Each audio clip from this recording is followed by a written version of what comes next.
विठोबा म्हणजेच कृष्ण का? आणि त्यांचे हात कमरेवर का असतात? एका पौराणिक कथेनुसार द्वारकेमध्ये एकदा श्रीकृष्ण आणि राधाराणी सोबत बसले होते. त्यांना सोबत पाहून रुक्मिणी रागवली आणि दिंडीर वनात निघून गेली. कृष्ण तिला शोधत शोधत पंढरपुरात आले. तिथे त्यांचा एक परम भक्त राहत होता, भक्त पुंडलिक. ते भक्त पुंडलिकाच्या भेटीस गेले तेव्हा तो आपल्या मातापित्याची सेवा करत होता. त्याला कळलं देव दारात आले आहेत, पण तो म्हणाला, देवा मी आता आई वडिलांची सेवा करतोय, पण तू हीच सेवा मान आणि थांब जरा. पुंडलिकाने एक वीट खाली टाकली आणि म्हणाला, याच्यावर उभं राहा, मी आलोच. आई वडिलांना निद्रा लागल्यावर पुंडलिक भगवंताजवळ आला आणि त्यांची माफी मागू लागला.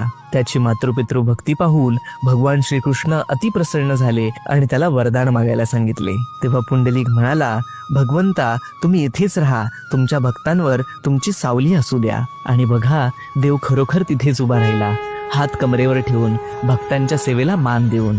तोच श्रीकृष्ण जो विटेवर उभा राहिला, म्हणूनच आज आपण त्याला विठ्ठल म्हणून ओळखतो. हा पंढरीचा राजा, साधा पण तेजस्वी, ज्याच्या हातामध्ये एकही शस्त्र नाही, डोळ्यांत करुणा आहे आणि कमरेवर हात ठेवून तो वाट पाहतोय आपल्या भक्तांची, त्या वारकऱ्यांची, जे शेकडो मैल चालत पांडुरंगाचं ध्यान करत करत त्याच्या भेटीसाठी येतात. मग तुम्ही कधी जाताय विठ्ठलाच्या भेटीला? कमेंटमध्ये नक्की सांगा. डाउनलोड